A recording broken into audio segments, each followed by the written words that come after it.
Hello folks, আশা করি সবার পুজো খুব ভালো কেটেছে। আচ্ছা, ভিডিও শুরু করার আগে এই ভিডিওতে কথার মাঝে মাঝে যদি কিছু ব্যাকগ্রাউন্ডে পুজোর গান চলে আসবে, তাহলে বুঝবে যে আমাদের বাড়ির পাশে অনেক গান চলছে এখন, তো সেই কারণে ভিডিওতে একটু হলেও সাউন্ড চলে আসতে পারে।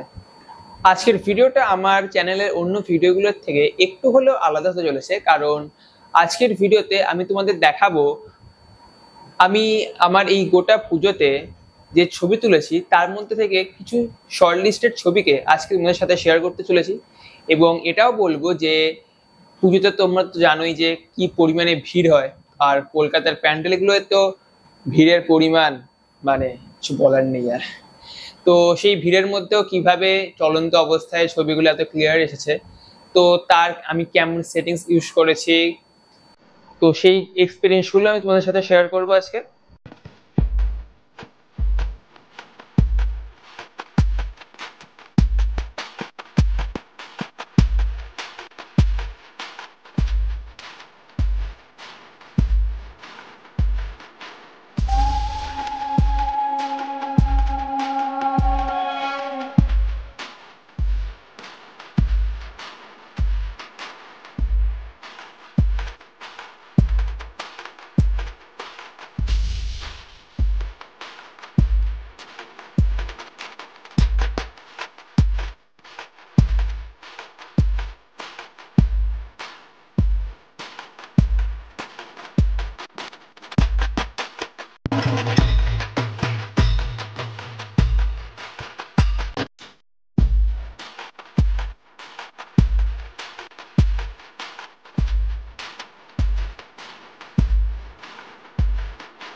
তোমরা যে ছবিগুলো দেখলে সেগুলো বেশিরভাগই একদম হাঁটতে হাঁটতে তোলা, কারণ ওখানে তো তোমরা জানোই যে একবার লাইন করে পুজোর প্যান্ডেলে ঢুকে পড়লে তারপর ভলেন্টিয়ার গুলো কেমন তারা মারে এগিয়ে যাও করে, তো দাঁড়ানোর সময় তো একদমই পাওয়া যায় না।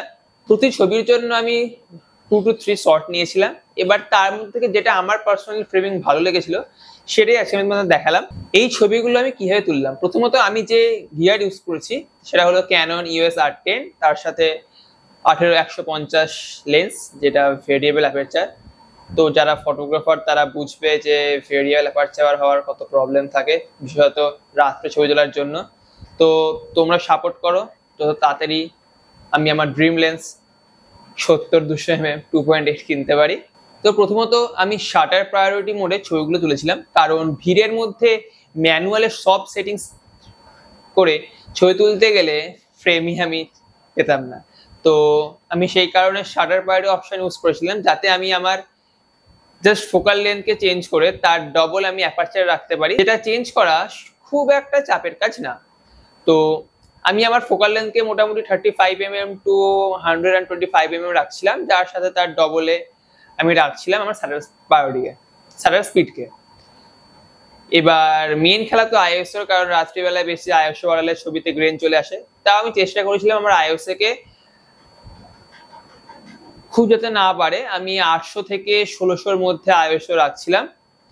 জানি 1600টা অনেকটাই বেশি, কিন্তু অন্ধকারের কারণে তো আমাকে আইএসও বাড়াতেই হচ্ছিল। কিছু কিছু ক্ষেত্রে আমি এক্সপোজারকেও একটু বাড়িয়েছিলাম, যাতে আমার আইএসওটাকে আর না উপরে তুলতে হয়।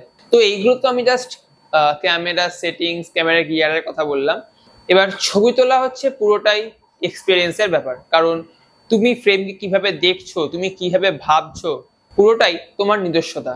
তুমি কাউকে যে আমি ফটোগ্রাফার হতে চাই এরা মুখে বলে, তুমি তার হাতের যদি সনির সবচেয়ে টপ মডেলের ক্যামেরা ধরিয়ে দিও, তাকে ফটোগ্রাফির অনেক কোর্সও করিয়ে দাও, তাও সে সেরকম ছবি তুলতে পারবে না। কারণ ছবি তোলাটা একটা ন্যাক, একটা ভালোবাসা, আর এটা পুরোটাই এক্সপিরিয়েন্সের সাথে আসে।